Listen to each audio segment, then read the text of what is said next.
Central de Enfermería Podcast.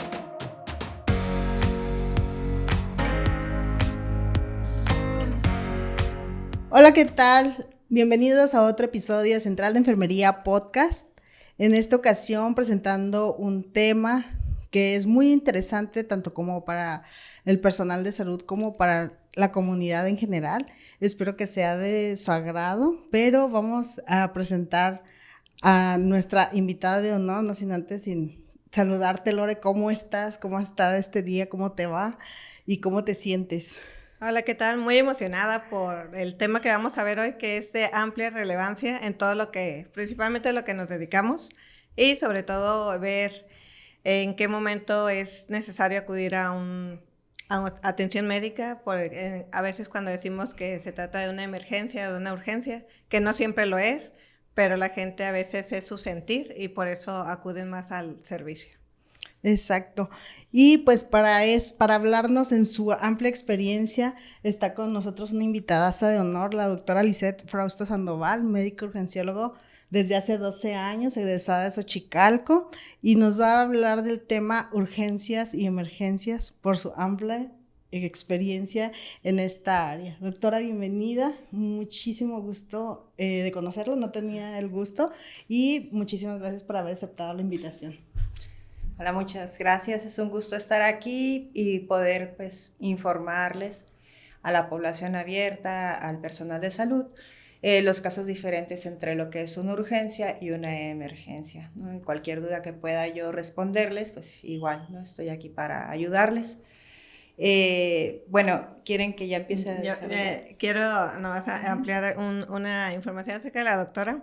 Ella tiene muchos años en urgencias. Tengo la oportunidad de trabajar con ella en el hospital y créanlo que para mí fue una de las personas más destacadas en todo lo que fue la pandemia, ya que fue la médico principal que estuvo con nosotros en fin de semana haciendo frente a todo lo que fue la pandemia, y me dio muchísimo gusto que haya estado ella porque es una persona que obviamente siempre va a demostrar lo resolutiva que es en el servicio. Y pues yo creo que este tema es parte de todo lo que vemos día a día. Y me gustaría mucho, Lisette, gracias por haber estado el día de hoy aquí con nosotros, que nos dijeras que es una urgencia médica. Ok, las atenciones en los servicios o en las áreas de urgencias o en las áreas de primer contacto de las diferentes instituciones y servicios públicos se van a dividir en emergencias y en urgencias. Existen diferentes definiciones, tanto por los servicios de salubridad como por la Organización Mundial de la Salud. Para dividir una urgencia, hay dos tipos de urgencia. Una es la urgencia sentida y otra es la urgencia real. Una urgencia real es un desequilibrio en tu enfermedad de base o es una afección aguda que puede poner en daño tu vida o puede poner en daño algún órgano y necesita de una atención inminente lo más pronto posible. Y una urgencia sentida es aquella en el que el paciente siente la necesidad de ser atendido de manera urgente. Sin embargo, por la característica de la enfermedad, la causa de esa enfermedad puede esperar más tiempo o ser atendido de una manera diferente, ¿no? Siempre se tiene que priorizar aquellos pacientes en los que se pone en peligro algún órgano, corazón, cerebro, riñón, vista, en los que se pone en peligro la vida, y aquellos pacientes en los que pueden esperar el ser atendidos un poco más de tiempo.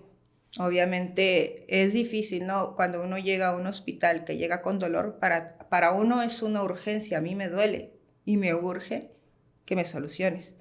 Ahora, difiere mucho la causa de tu dolor. Si tu dolor es, a lo mejor traes piedras en la vesícula, un cólico vesicular, ¿qué sabes? Tengo piedras en la vesícula desde hace 4 años, cuando como comida grasosa me duele.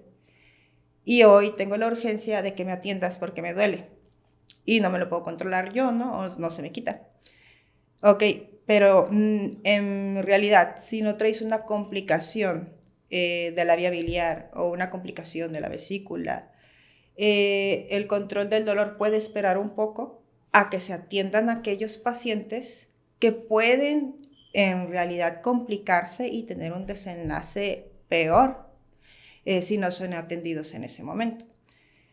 Y la otra definición es emergencia. Emergencia es aquella situación real en donde se pone en peligro la vida del paciente y esa sí requiere de una atención inmediata.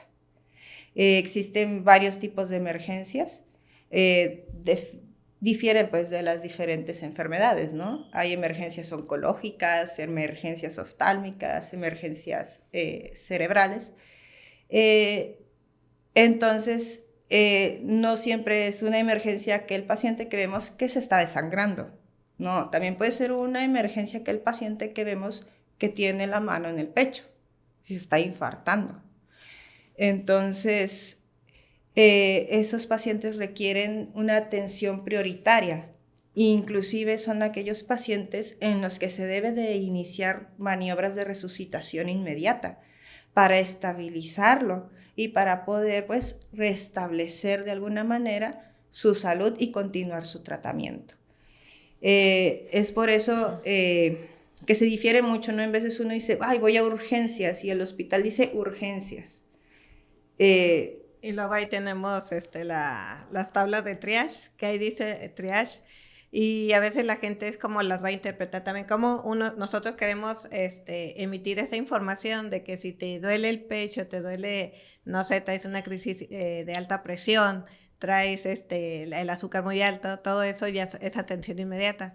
En cambio, cuando son, por ejemplo, como lo mencionas, algún tipo de dolor que pueda esperar, y ahí mismo te dicen las tablitas, eres rojo, eres amarillo, eres verde, o puedes esperar un poquito más. A veces la gente no puede interpretar bien esa parte y es cuando empiezan a exigir más, como lo mencionas. Hay situaciones que nosotros les podemos decir también, ¿sabes qué? Sí, se te va a atender, danos chance, porque en realidad sabemos que pueden esperar 4 o 6 horas, o sea, no va a pasar nada, pero así quiere que salga y venga que me atropellen, me voy a aventar el puente, que, o sea, ya no les puedes, a estas alturas de la vida ya no podemos ni siquiera decir eso porque pueden hacerlo, o sea, desgraciadamente. Y nada más es como la gente misma, que cómo se va clasificando. O sea, nosotros siempre vamos a entrar, por ejemplo, los que entran primero, dicen, es que vengo con un dolor en el pecho. Pero sí, vamos a hacer las preguntas desde nosotros, desde enfermería, ¿es dolor de origen cardíaco o es un dolor porque a lo mejor estuvo levantando pesas o moviendo tierra, no sé, alguna actividad que hayan hecho en su casa o hayan tenido tos? O sea, todo eso va a diferir en cuanto a acompañado de otros signos y síntomas para saber si los pasamos para un área roja o para otra área, ¿no? Doctora, a veces, por ejemplo, cuando llegan los pacientes, no sé, en este caso muy, muy especial, dice, es que siento que me falta el aire, me duele mucho el pecho. ¿Cómo podríamos identificarlo más rápidamente para saber que se trata de una emergencia real?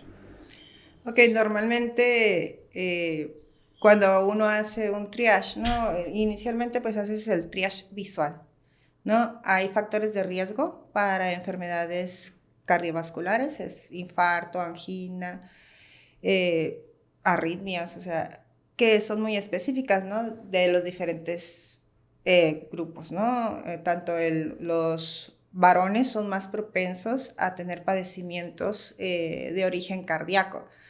Pues pacientes que sean mayores de 40 años, pacientes que tengan una obesidad abdominal, pacientes que los vean, pues que se ven que tienen un descontrol, edema de extremidades. Entonces ahí ya inmediatamente lo clasificas. Si llega un paciente joven, menos de 30 años, o que dice, me duele el pecho, y a lo mejor está respirando rápido, ok, también puedes hacer un triage, ¿no? Tienes que tomarle la frecuencia cardíaca, los signos vitales, descartar arritmias, o obviamente un paciente joven también puede tener una alteración hemodinámica, pero también puede ser un vasoespasmo, puede ser una crisis de ansiedad, o puede ser una costocondritis. Una sobredosis. En veces son sobredosis que les da ansiedad, ¿no? O el síndrome de abstinencia. Y muchas veces lo manejan, para ellos es una urgencia, pero realmente pues se puede controlar. Si se esperan, yo sé que van a estar desesperados, sin embargo pues hay que priorizar a la gente que puede fallecer. Ahora bien, digo, hay muchas formas, ¿no? Igual, una crisis hipertensiva. Hay una urgencia y una emergencia. Una urgencia es un descontrol. Tú eres hipertenso y te descontrolas, pero no tienes evidencia de daño que se llama órgano blanco, ¿no? Puedes tener una cefalea de predominio occipital, pero siempre se va a preguntar alteraciones de la visión, alteraciones de la audición, cómo está caminando, o sea, y en lo que uno está preguntando, está mirando al paciente, está escuchando cómo está hablando, viendo sus movimientos, y se hacen pues las valoraciones iniciales, ¿no? El ABC de cada enfermedad. Ya si es un paciente que ingresa con una crisis hipertensiva y tiene alteración en su estado de alerta, es básicamente un paciente que va a llegar a choque. Tienes que descartar un evento cerebral, ¿no? Puede ser uno hemorrágico, puede ser un isquémico. Entonces ahí ya hay daño a un órgano que es cerebro. Si es un paciente que dice, estoy bien hipertenso y no veo, entonces directamente tiene que ir a choque. O sea, hay un daño a retina. Entonces su hipertensión ya sobrepasó los niveles que su cuerpo tolera. Y hay gente que es hipertensa, descontrolada, y su cuerpo lo tolera muy bien. Y hay gente que a lo mejor se controlan más o menos y un cambio abrupto para ellos es catastrófico. Entonces, por eso cada enfermedad se va dividiendo, ¿no? Emergencia o urgencia. ¿Por qué? Porque en sí,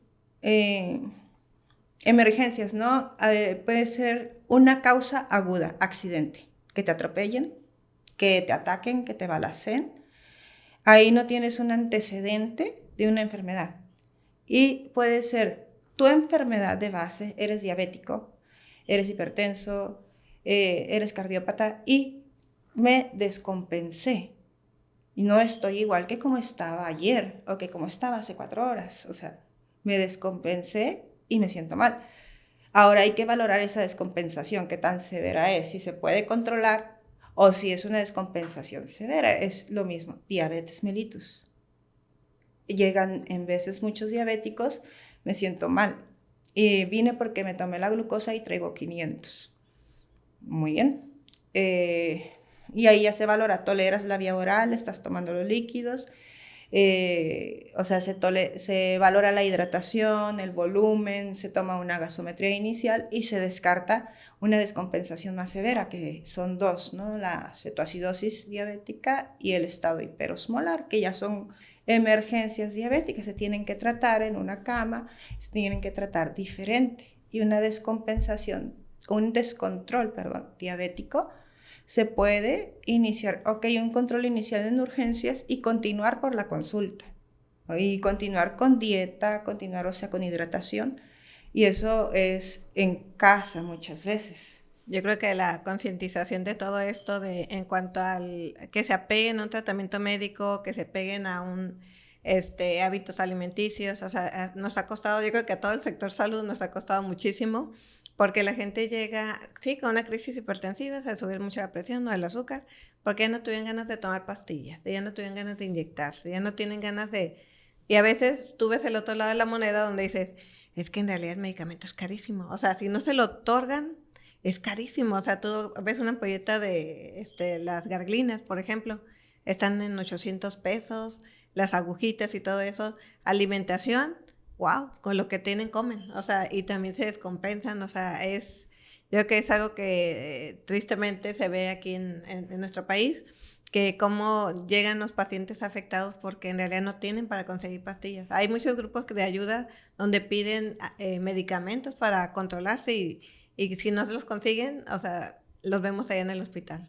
es algo que sí. Sí, y esto también es como para crear, este episodio es como para crear un poquito de conciencia a la comunidad y de que no se sientan relegados o de que no van a ser atendidos o que la atención no es buena por el hecho de que no fueron atendidos en el tiempo que ustedes creyeron que podrían ser atendidos, porque puede haber enfermedades que son silenciosas, como ya lo decía la doctora, por decir una crisis hipertensiva, que tú no vas a ver que el paciente llega sangrando, que no llega tal vez ni con dolor, fue porque pues ya no vio, pero, o sea, ya no vio, pero ¿por qué no ve, no? Y la gente que está ahí esperando porque a lo mejor se cortó una mano y está sangrándole el dedo, ese es su emergencia, ¿no? Ya quieren que pasar rápido y llegó el otro caminando como si nada y ¿por qué lo pasaron más rápido? Entonces es un poquito este episodio para crear esa conciencia y de que conozcan más y busquen, ya saben que el tío Google todos nos lo cuenta, todos nos lo dice, y busquen ahí qué es el triage, y en todos los servicios de urgencias, en la sala de espera se maneja el área de triage, como ya decía la doctora, que se cataloga por colores y en cada color te dice qué es lo que va a suceder, cuánto es ahora la atención, dependiendo también de muchos factores que la gente también desconoce, como la cantidad de médicos. A veces no me van a dejar mentir aquí las expertas en urgencias o sea, manejan arriba de 60, 70 pacientes y son 2 o 3 médicos urgenciólogos con 8, 9 enfermeras. O sea, es crear un poquito de esa conciencia, es crear un poquito de esa empatía para aquel que sí tiene una emergencia real y que necesita ser atendido de inmediato. Entonces, está muy interesante todo esto. Vamos a seguir platicando un poquito más sobre esto. Vamos a ir a una pausa y enseguida regresamos. Fundación Enfermera Delia Ruiz Rivas.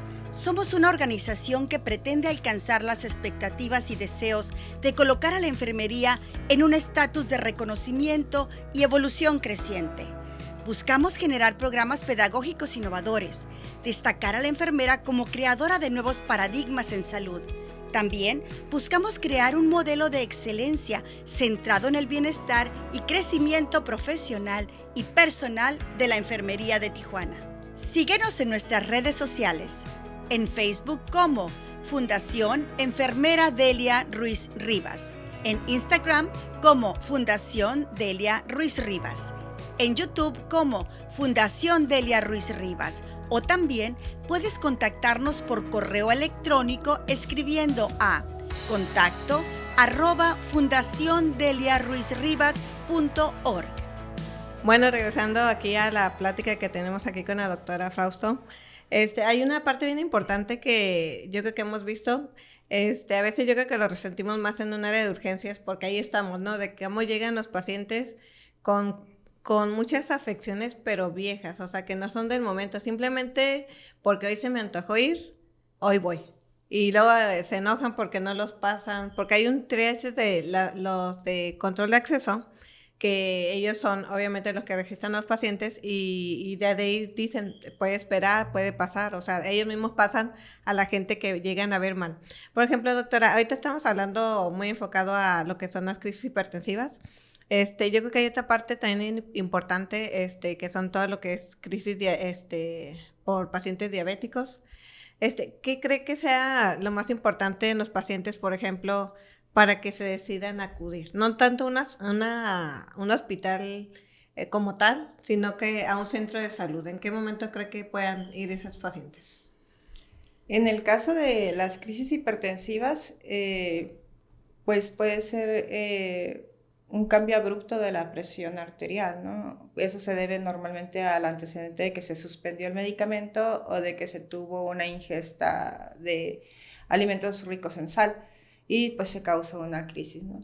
Dentro de los síntomas para que dice, ahorita lo voy a llevar y es lo mejor que no lo lleven primero, es las alteraciones en el estado de alerta, ¿no? En lo que es alteración en el habla, un paciente que no puede hablar adecuadamente, un paciente que no hable, Un paciente que tenga alteración en la mitad de su cara, que tenga desviación de la comisura labial o que tenga alteración en el movimiento de su cuerpo, ya sea pierna, brazo, de cualquiera de los dos lados, es importante que acuda lo más pronto posible al servicio de urgencias, porque nosotros tenemos pues un tiempo límite para hacer un tratamiento específico, ¿no? Y entre menos tiempo pase con esas alteraciones, al momento en el que no lo llevan, él se beneficia más, ¿no? El paciente.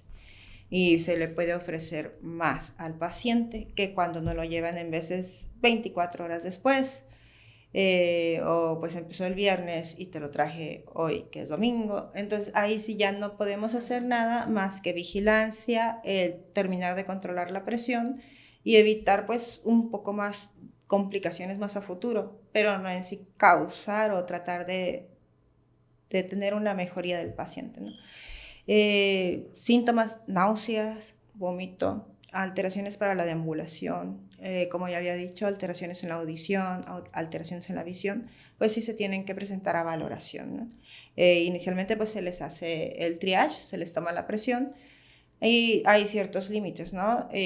Numéricos de presión, ¿no? Más de 160, más de 90, hay que pasarlo a que lo valoren y ya nosotros hacemos una segunda valoración. Y ya sé, ok, eres una emergencia, eres una urgencia. Aquí te voy a controlar y a ti te voy a pasar a esta área, ¿no? Es verdad que el que se haga el triage no significa que se va a descartar a todas las personas. Cada quien siente su propia enfermedad, su propio dolor y cada persona tiene pues diferentes tolerancias. Sin embargo, sí hay diferentes servicios, por ejemplo, en salubridad pues hay centros de salud y en lo que es el Instituto Mexicano del Seguro Social pues hay unidades de medicina familiar en donde también tienen áreas de urgencias y ellos pueden hacer un tratamiento, una valoración inicial y si ellos consideran enviarlo a otro centro de segundo nivel, se envía en la ambulancia, se hacen las referencias y se nos envían a nosotros. ¿Eso por qué? Porque normalmente un centro de segundo nivel recibe todos los accidentes, recibe todos los balaceados, recibe, o sea, tanto urgencias agudas como urgencias, o sea, todo lo que es en sí ya emergencia y lo que llega de manera espontánea en su carro o en su propio pie. Digo, no es el descartar pacientes para tener vacío, no, yo siempre he dicho, ¿no? Cuando la gente está esperando que no te llegue nada, yo siempre les digo a mis estudiantes y a mis compañeros, tú lo escogiste y tú estás en la puerta. Y estar torturándote para que no te llegue ningún paciente, pues se me hace una manera muy aburrida de ver lo que eres. Pues aquí creo que nos pasa, ¿no? Pues o sea, a mí se me pasa más rápido mi turno cuando trabajo más. Yo creo que de todo esto es más que otra cosa acudir, como lo dice la doctora, siempre que tengamos ya conocimiento de algún signo o síntoma de que la persona se puede llegar a poner mal. Los tratamientos de inicio para los pacientes, por ejemplo, con una crisis hipertensiva, son muy caros y aún así los tenemos en la Secretaría de Salud, pero lo importante de esto es que sea en las primeras 4 horas de que el paciente se llegue a poner mal. Porque muchas veces, no, pues ya le quedó, ya no habla bien, ya no mueve el brazo, ya no puede ni caminar. Pero ahí a ver si el fin de semana alguien viene y lo lleva. O sea, no, todo ese tipo de emergencias, cuando vean alguna alteración en su familiar, en su paciente, llamen al 911, hay un servicio de emergencia en la ciudad, en cualquier ciudad de todo el país de México, y de ahí la ambulancia los va a llevar al hospital que requiera, que sea el indicado para recibir ese tipo de atención, porque a veces esa falta de conocimiento de que no vean a dónde acudir o a quién pedirle un raite, marquen el 911, los paramédicos desde ahí lo van a valorar y ya si consideran por los signos y síntomas que tiene, trasladarlo lo van a hacer. Igual, eso es en cuanto a las crisis hipertensivas, que simplemente desde que tienen dolor de cabeza, que ya empiecen también a pensar en acudir a una consulta, a un centro de salud, hasta las farmacias que tienen a sus médicos, eso se vale, para que empiecen ya un tratamiento, porque a veces no aceptan que ya después de, como dice la doctora, después de los 40, que ya tienen esto, que tienen aquello, y van renegando, o sea, no aceptan y llegan ya cuando se ponen mal las personas, que pierden el conocimiento, se desmayan, comen lo que quieran, suben de peso, o sea, todo eso les afecta. Y esto es hablando de urgencias y emergencias y como para que sepan distinguir, pero aquí también se abre como el área de oportunidad y qué bueno que sale a tema de que si ya te conoces diabético, ya te conoces hipertenso y que estás llevando más o menos un control, te inscribas a los diferentes programas de salud que tiene tanto Salubridad como IMSS, ya sea a los clubs de diabéticos, a los clubs de nutrición, a los clubs de hipertensos que existen y que te llevan un super control muy bien, que te dan los medicamentos y con esto vamos a evitar que se llenen los servicios de emergencias o de urgencias por enfermedades crónico-degenerativas que se pueden controlar pues con un buen manejo, ¿no? Entonces aquí la importancia de hacer énfasis del manejo inicial de cuando uno ya sabe que tiene tal o cual padecimiento, ¿no? Porque muchas o las mayorías de las veces ustedes, yo digo ustedes porque ustedes son los que están en el área de urgencias, o sea, ya llega, por ejemplo, porque ya no aguantó el dolor o porque, por lo que quieras, un pie diabético. O sea, un pie diabético no se hace de un día para otro, ¿no? Para empezar, se pudo prevenir. Para terminar, o sea, ¿cómo es que llegan hasta ese grado donde, o sea, ni la familia ni o sea, y tan feo que huele, o sea, yo no me cabe en la cabeza, ¿no? Sí. Entonces, esa es la invitación a toda la comunidad que está viendo este podcast o que conocen de alguien que tiene algún padecimiento, que lo compartan para que pues se den una idea del manejo que pueden llevar y toda la información valiosísima que nos está dando la doctora Frausto, ¿no? Y que son servicios gratuitos. Y que son gratuitos. Porque a veces esa es la que no tienen dinero para venir, que no tienen raite para venir, pero eso todo lo pueden conseguir antes. Sí. Doctora, en cuanto a los pacientes, tenemos las enfermedades crónico-degenerativas, que son de los pacientes más recurrentes que llegan al hospital. Hablemos de la diabetes, por ejemplo. ¿Cómo podríamos, a simple vista, reconocer un paciente que tiene problemas ya con el azúcar? Para pensar en un traslado. Ok, en una alteración aguda, ¿no? En algún problema. Ok. Bueno, un paciente que trae una descompensación o un descontrol glicémico, los primeros síntomas siempre los van a decir, ¿no? Poliuria, que es orinar mucho, y polidipsia, es tomar mucha agua. Entonces, si uno como diabético está diciendo, tengo mucha sed y estoy orinando mucho, estoy yendo al baño y tengo mucha sed, significa que probablemente si tengas el azúcar por arriba de 200, ¿no? Ya inicias con sintomatología. Ahora, aquellos pacientes que tienden a descompensarse o a hacer cuadros más severos, son pacientes más grandes, ¿no? Que no pueden o no alcanzan a tomar toda esa cantidad de agua que están orinando, que tardan más días en ser atendidos, entonces llegan a un estado más severo y pues ahí es una deshidratación severa, ¿no? Clínicamente, la boca seca, ¿no? La lengua agrietada, ausencia de saliva. En pacientes puede haber inclusive pues poca reactividad. La piel pues ya no es flexible, es poca turgencia de la piel. Y pues si se toma la glucometría pues ya sería, ¿no? Mayor de 400. Y ya en pacientes que pueden ser relativamente un poco más jóvenes, que sean diabéticos tipo 1, su descompensación se llama cetoacidosis diabética, ¿no? Y también un diabético 2 la puede hacer. La primera es igual, ¿no? La deshidratación, que pueden estar un poco más letárgicos, y una de las características es siempre una respiración, que ellos normalmente dicen, es que le cuesta trabajo respirar a mi paciente, y aún no se fija, y es un tipo de respiración que se llama respiración acidótica, ¿no? Y muchas veces con el solo verlo respirar y que es diabético, ya sabes, está en cetoacidosis. Se describe, ¿no?, también el olor a manzana. Pues puede ser diferente, ¿no? A veces uno puede no olerlo, que son clínicamente como te darías cuenta, ¿no? Pues más que nada es una deshidratación con sequedad de mucosas, en los dos casos se da. Así es, yo creo que en todo eso siempre el pensar en el traslado, porque a veces todavía lo ven así, intentan darle agua, intentan hacer lo que se hace de forma casera. Ajá, porque no tienes ganas de llevarlo, y ya lo llevan en muy mal estado general, a muchos pacientes, ¿no? Yo creo que siempre reconocer todos estos signos y síntomas para poder darle la mejor atención y que también el pronóstico de sobrevida del paciente, o sea, que sea bueno, ¿no? Yo creo que hay otro tipo de emergencias ahorita, doctora, como que nos están presentando más. Por ejemplo, hablamos de una sobredosis. ¿Cómo lo podríamos detectar? O sea, lo más común ahorita.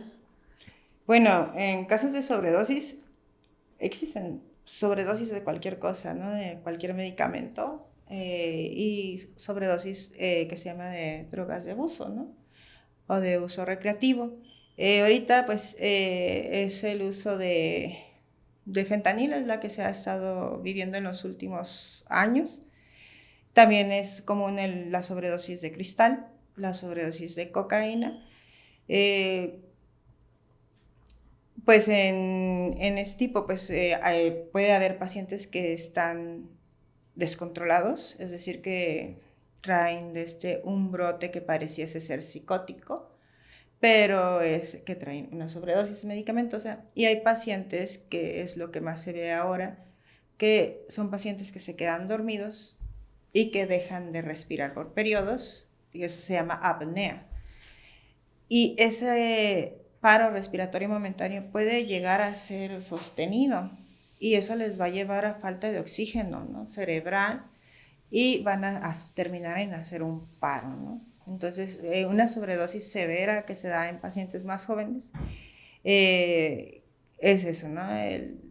Por el uso de pastillas que dentro de sus componentes pueden no tener derivados del fentanil.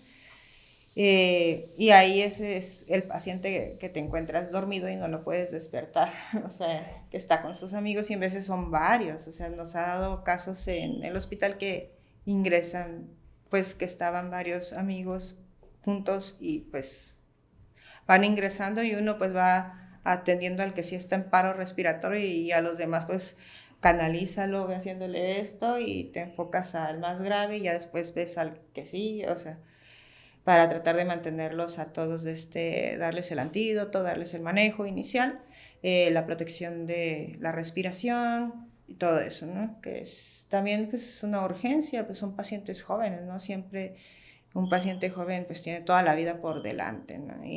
Y también por eso se convierten en emergencias, ¿no? Pues, Así es. Yo creo salvaguardar que la vida de ellos, ¿no? ajá, si lo están viendo, por ejemplo, que estén ahí, como dice, conviviendo, y si ya ven que alguien está batallando para respirar, siempre también es una emergencia que tenemos que trasladarla al hospital, ya sea en carro, en ambulancia, en lo que sea, pero también pedir ayuda. Ahorita tenemos la ventaja también que en las unidades de emergencia, como las ambulancias, traen el antídoto, lo que es, y se le puede aplicar desde el lugar para que el paciente tenga esos mejor pronóstico de sobrevida y pues le vaya mejor.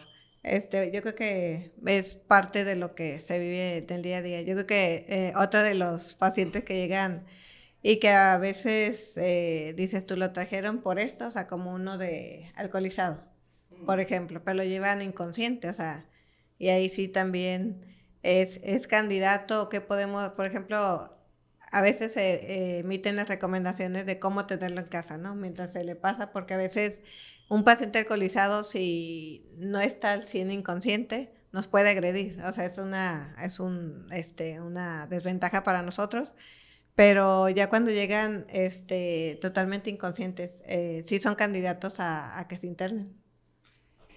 Bueno, un paciente que está en una intoxicación etílica, o sea, porque existe pues lo que es pues, el consumo de cerveza, ¿no? Ya sea de fermentados, destilados, hay una intoxicación etílica, puede desarrollar una ingesta masiva de alcohol, puede desarrollar una pancreatitis alcohólica, o sea, sí se puede complicar una hepatitis alcohólica, que serían casos agudos, ¿no? Que se tienen que hospitalizar.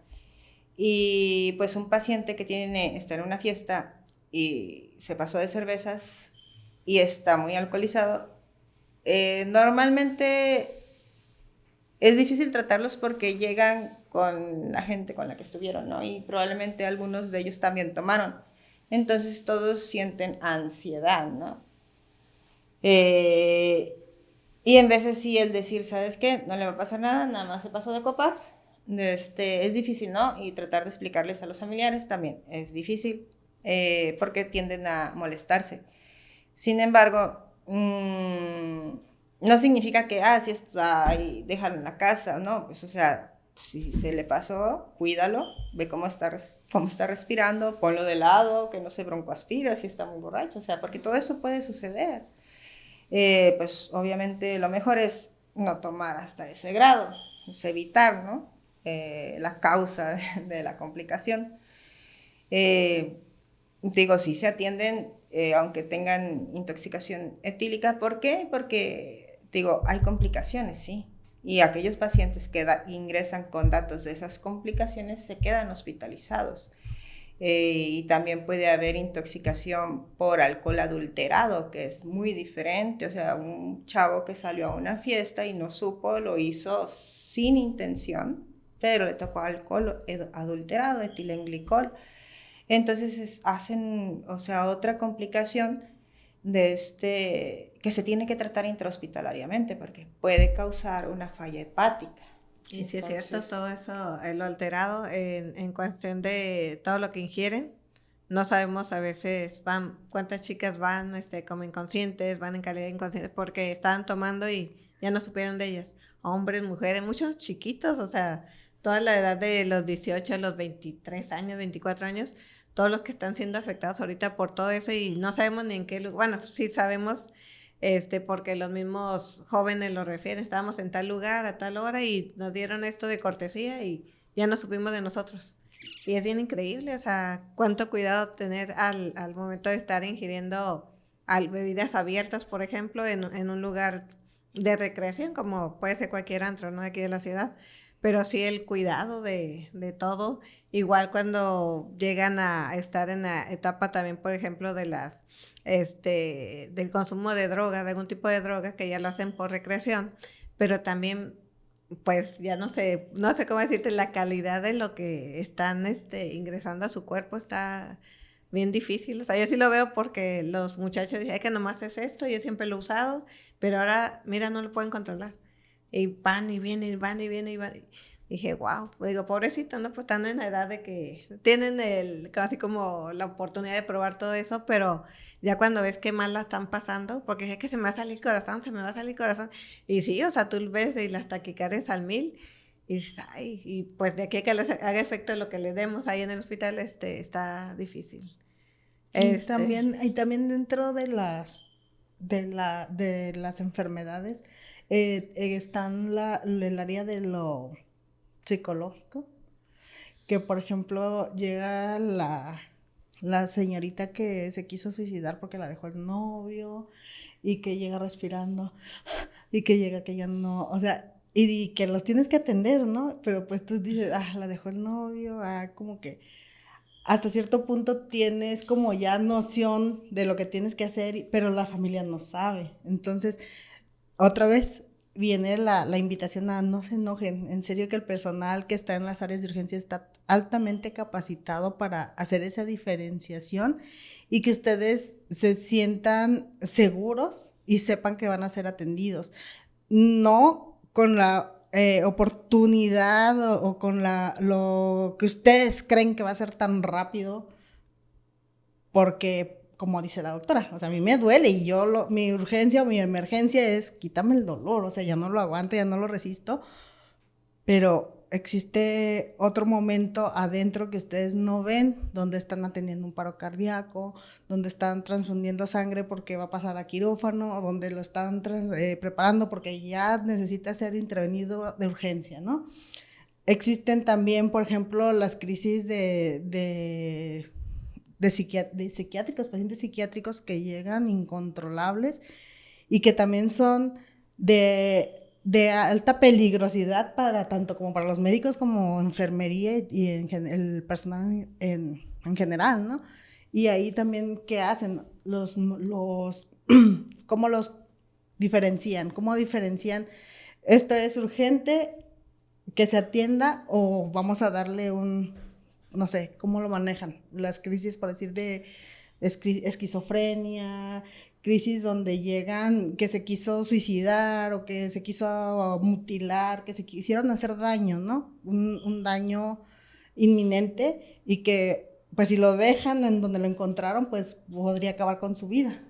Sí, no, pues es diferente, ¿no? Un paciente esquizofrénico, un paciente que tenga un brote psicótico agudo, normalmente, si no tiene una red de apoyo, medicamentos de base, se tiene que manejar en el hospital, porque pone en riesgo su vida y pone en riesgo la vida de los demás. No sabe en qué manera puede reaccionar. Entonces, normalmente inicialmente, si no hay un servicio de urgencia psiquiátrica disponible, pues se maneja en el servicio de urgencias. Pues ya se le dan antipsicóticos, sedantes, o sea, se le da el manejo inicial. Sí batallamos en veces, pues, hasta para canalizarlos, ¿no? Porque pues, son pacientes que golpean, son pacientes que escupen, pero pues uno tiene que, dentro de la cordura, saber que es un paciente que está enfermo. O sea, no, a lo mejor no es una enfermedad orgánica, es una enfermedad psiquiátrica, pero está enfermo. Entonces sí tenemos que tener la capacitación, pues, de poder manejarlos, ¿no? Y de saber, ¿no? Pues es un paciente vulnerable. Entonces, es vulnerable para él y pone en vulnerabilidad a los demás. Entonces, pues se tiene que hospitalizar. En veces es difícil, ¿no? Ya después darle seguimiento, o que el traslado a otra unidad, o que su familia lo recoja. En veces son pacientes que su familia vive en Estados Unidos, nadie puede pasar por ellos. Y pues aquellos pacientes que son personas sanas, que tienen una vida pues laboral o productiva, y normalmente se da común en caso de mujeres, también hay hombres, posterior a una discusión, pacientes que empiezan con una respiración rápida superficial, pues sí, tienen una crisis de ansiedad, ¿no? Y esa misma respiración rápida también les va a causar alteraciones, porque están alterando el oxígeno y el dióxido de carbono. Por eso siempre en la tele sale que se ponen la bolsita de papel, ¿no? Para no causar esas alteraciones cuando trae una crisis de ansiedad. Y sí, esa crisis puede manifestarse como mareo, puede manifestarse como dolor de cabeza, por lo mismo, pero es por las alteraciones del oxígeno, ¿no? Así es. Pues ha sido un gran honor que nos haya acompañado en este episodio. Quisiéramos seguir hablando muchísimo más porque vienen las urgencias inesperadas, como dices, ay, ya tenía el servicio tranquilo y mis compañeros rogando que no llegaran, como dice, pero pues llegan y se tienen que atender.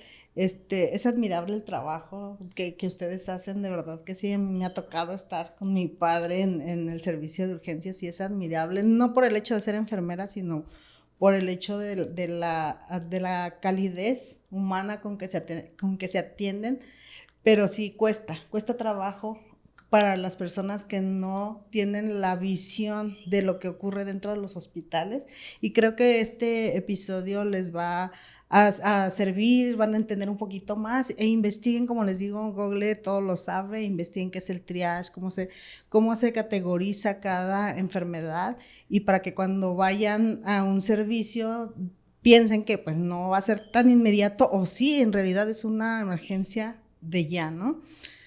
Muchas gracias, doctora, por acompañarnos. Lore, Creo que siempre sí reconocer que cuando acudir a un servicio de urgencias, desde el paciente que tiene insuficiencia respiratoria, dificultad para respirar, un dolor en el pecho repentino, algún sangrado activo, son de las cosas más comunes y que sí deben de acudir, no esperarse tanto en casa. Si no tienen raite, acuérdense del 911.